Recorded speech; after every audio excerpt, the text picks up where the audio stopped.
Is it sexual harassment to call women birds? How do you feel about this? 0207 862 2222 is the number to give us a call. An employment tribunal has awarded a woman compensation after she complained about the language used by some of her colleagues.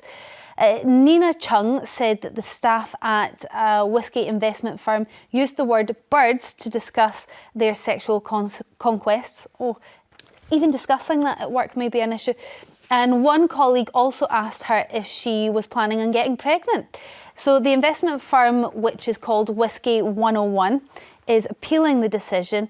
It's quite a complicated case. Nelufar, do you think that the judge was right in saying that it's derogatory language, that calling somebody a bird could be sexual harassment? In this context, without a doubt. No one can read this case and what about the context of it? The context is this woman who's surrounded by male colleagues, I may say, has been getting a barrage of a slew of these little chips that are designed to make her feel uncomfortable. So for a sexual misconduct case to be valid, the person has to feel that their gender or their sexuality is being used in a way that's bullying or negative behaviour. If I were to ask you or anyone else, are you getting pregnant? Like, well, it would be a bit weird if you were to ask me. Because I know right you're now. pregnant. Well, that's a bit weird. Yeah. But the point is if 3 weeks ago I asked you that, or 5 weeks ago, it would be a bit inappropriate, Storm. You might be like, what's it got to do with you? What's it got to do with the job that I'm doing? So the point is, in this case only, bird was just the tip of the iceberg. It was the straw that broke the camel's back, and she might have handled so much of these derogatory ways and these sexually suggestive. It's 2024. Can we stop asking people who they've slept with? My goodness. So it's in context. This is without a doubt a clear-cut case for me. What do you think, Mike? The word bird, I mean, maybe in this context, there was definitely issues in that workplace.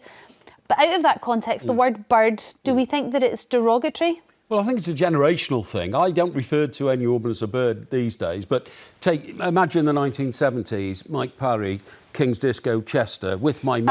I'm there, Mike. You've got the image. Yeah. And all of a sudden, I say to my mate, there's a bird over there giving me the eye, you know, because that was a word we used in those days in the north of England. And it's still used in the north of England today. In Scotland, as you will well know, it's used all the time. It's used quite regularly. So I've never used it as derogatory. It's always been part of my vocabulary, but I wouldn't have used the word bird in that example we've just seen, which is subject to this story. But would you always use the term, and is the term always used? It's a question for everybody. I don't know the answer to this. Is the term always used in a sexual way? Is it always used for a conquest or a girl you're interested in or somebody's partner?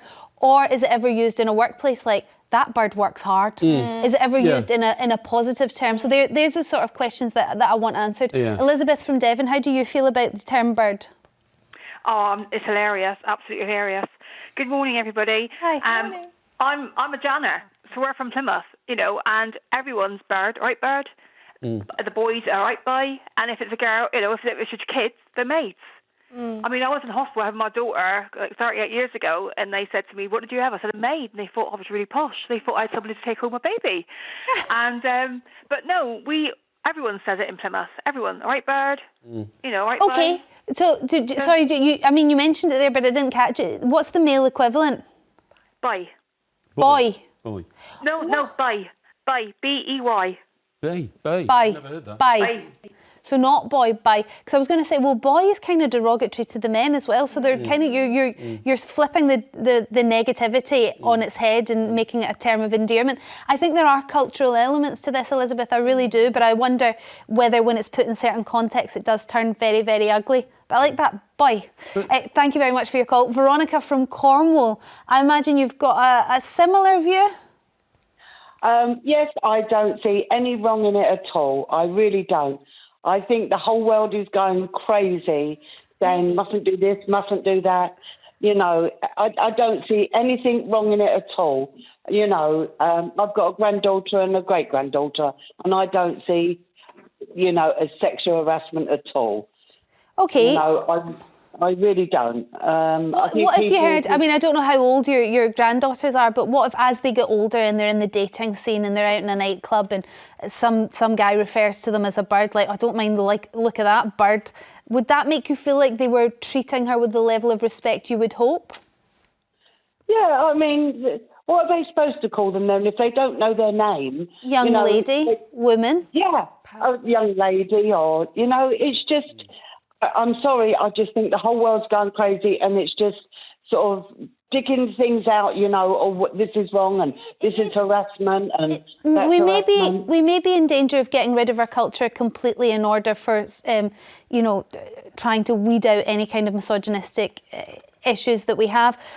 But do we need to look at language? Does language affect a cultural view of things?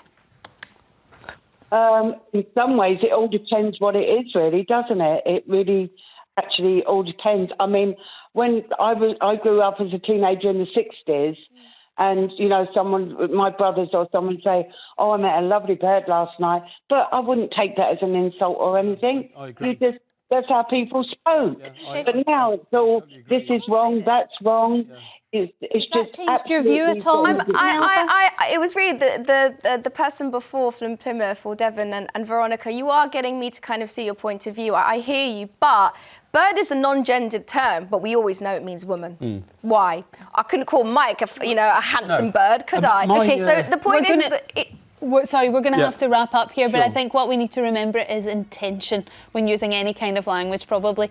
Veronica, thank you very much for your call.